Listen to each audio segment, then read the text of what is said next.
बिहार की नीतीश अदुगा आंध्र प्रदेश की चंद्रबाबू नायडू तेलुगु देशम पार्टी दो अनीदुना मना पायरगा फमू फंबा लेपू लेपा करीशु पार्लियामेंट में संविधान सेंगोपा कोटोपा करीशु मोय मयाम करीम खंगिरनु कोई अंदर की इलेक्शन से मयाम अगी मसीहा ये थाजजबा है बतारे इंडिया स्टेगा बीजेपी की लुसिंगा एनडीए की है बतारे बीजेपी की शू हायरगा एनडीए की शू है बतारे नेशनल डेमोक्रेटिक अलायंस की सेंट्रल सही तरह सुपना श्री नरेंद्र मोदी ना प्राइम मिनिस्टर वर्ग पालक पुष्पेगा भारत असी कदम दनो भारत की तुंगी लाइवर भारत की संविधान भारत की डेमोक्रेसी मसी मयाम ने है खंगे मददी मतम सांग भारत से ब्रिटिश की लोयम शासन मखादा मिनाई लाइथांग मखादा है मतम सांग मिखा पोन लेरमदगी भारत से भारत की लाइव घरवा महापुरुष मयाम ममा है तारे खरा अमा निदन लखचरगा मिंग पंजरबदा महात्मा गांधी जी गुम्बा सरदार वल्लभ भाई पटेल नेताजी सुभाष चंद्र बोस मौलाना अबुल कलाम आजाद डॉक्टर B.R. अम्बेडकर गुम्बना कथोप याबा मपुंसी भाव कथोपना निखा तम्मबा मतुंगा मतमदुदा हाइना बलै इसांग सांगना मोई सुकनम शासन मखादा लेरमबा भारत असे थादोअमदायदा हाइबा तारे ब्रिटिशना भारत असिबु निखा तम्बा लेपाक अमा ओइना मतम कयाम कुइना सही साम यौना लैबा नंगदाना मोई हाइदोक्तबदा प्रिडिक्ट तौरमी हाय करिगिनो हायुगु भारत असिदी जाति तोंगान बा हाइबदी भारतवासी भारत की नागरिक भारत की सिटीजन नत्ती हाइबगी वा नत्ती को भारत लेरिबा माना अपा पांबा धर्म चचबा मुस्लिम सिख ईसाई हिंदू मयाम मसिना पुन्ना लेगिना होगदबो भारत से कयाम कुइना अपुनबा भारत नमा ओइना लेगेदगी हाइबसी प्रिडिक्ट तौरमी हाइरिने अदुगुम्बा महापुरुषिंग हाइबदा ममा लेबाकी दमतदा मपुंसी सही कया जेंद लेना भारत असी निखा तम्मबा मतुंदा भारत की संविधान हाइबा तारे कॉन्स्टिट्यूशन से क्रमाई तौरगा भारत असिदा लेरिबा तोंगान माना पांबा लोन जबा तोंगान धर्म चचबा मयाम से नुंसिनना चाना सिनना क्रमाई तौरगा आई भारत नी आई मणिपुरी नी हाई वखन से क्रमाई तौरगा लेहोगनी हाइबसी हुजिकी महापुरुष मयाम सिंदुना डॉक्टर B.R. अम्बेडकर न चेयरमैन ओरगा ड्राफ्टिंग कमिटी की चेयरमैन ओरगा भारत की संविधान हाइबसे आई नहांसु सिदे लापदा आई थंजरमिदुनी लिलोंदा अखोई पुनमकी इस्लाम धर्म चक्का मयाम पुनमकी कुरान शरीफ नी हिंदू की ना गीता लाइसिनी क्रिश्चियन धर्म चक्का मयाम सिना बाइबल ने हाइनरी मसीही संविधान से बीजेपी ना अमरना शासन पाइरगदी मसी करी वरकनी हाइबसे हौग्रेना मोय मयाम मोय हानदगी मथंग आई मधु लोइना पंजररोय मोय न चथर कदब मयाम सी भारत दा लेबा प्रजा सेक्शन खुदिमंगना मतम जाना हाइबा तारे मतम जाना इस मसीदी धर्म अमक मियेंग दगी येनगा सुमाने चथर को शासन से चथर बतारदगी डेवलपमेंट वादी न तबा भारत सिकाई तारे मणिपुर की मराई को सिकराई दनो येमो सही अमर सुपा अब मणिपुर लेबा इराम से हाउबा थादोगा तौरिबा मौंग से मणिपुर की लाइव मणिपुर की अपुनबा मणिपुर से कमाई तौरगा अखोई मणिपुर नापनी हाइबसे खल्लगा मणिपुर का अपुन मसी कमाई तौर सागनी हाइबसी मसी अइमोंददी करी हाइना फावबगी हाइबको हंदक्ति हौनरुब लैतना हाइब तारे लिलोंगी प्रजा सिंसिना अमत्त ओइना एस मणिपुर से मांग तारे इमा लेबाक मणिपुर से मांग तारे हाइना आइदी हौनरुब लैतना लिलोंगी प्रजा सिंसिना लम्यानबा अमा ओइना हाइब तारे मणिपुर कंदबा यादे हाइबगी वखंदगा आइदी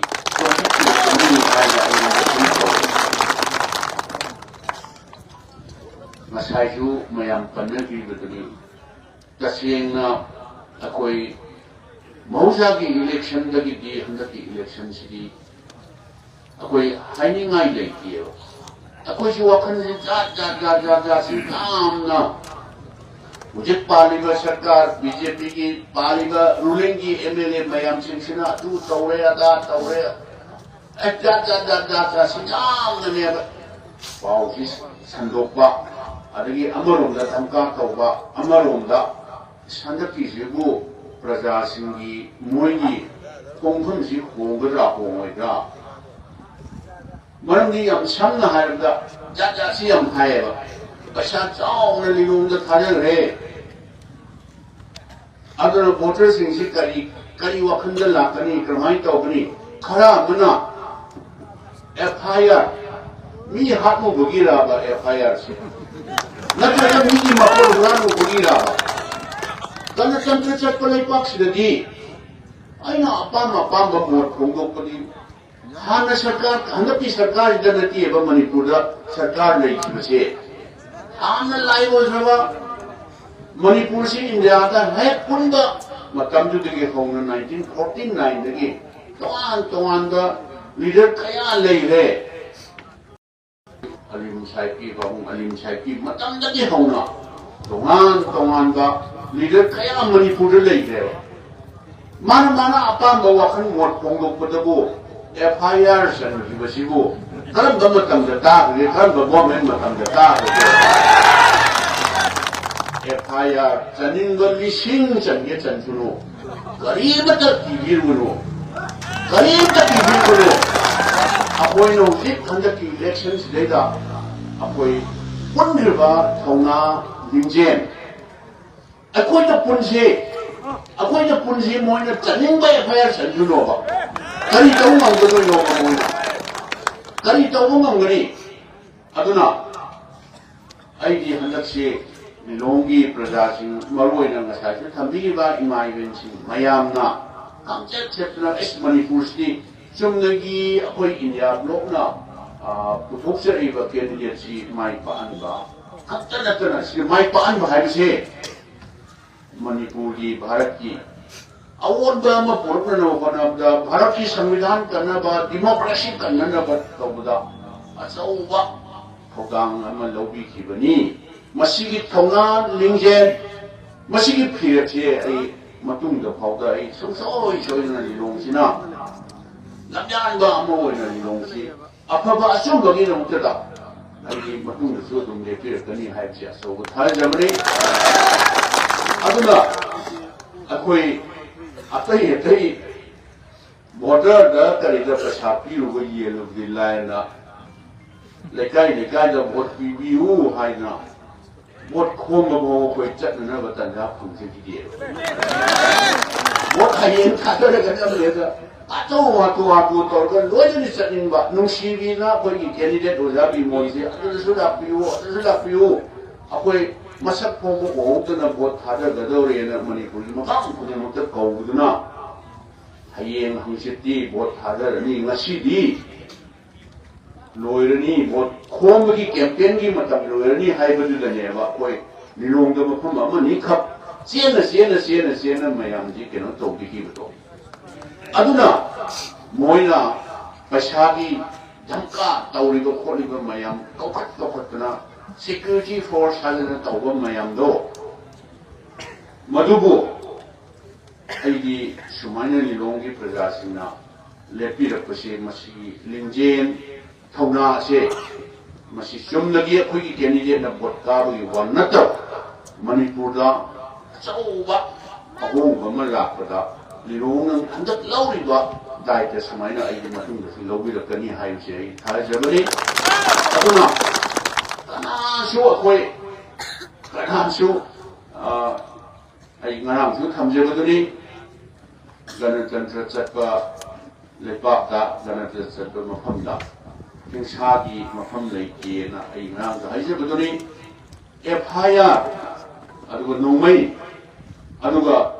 dhamka tawba mayam se sidagi henba sakti di mayam gi sindune han mayam da nam ki budo dik center da Sri Modi na wasa ani ahum suba tangi prime minister werni haibse local party ani sidanga Facebook da taida amam da khara thagat pa yaureba angang sing na haireba ingondane no yusi lang no khot no dum taw no da taw no organization kharana awasa torab chini aduni adani na ado hoje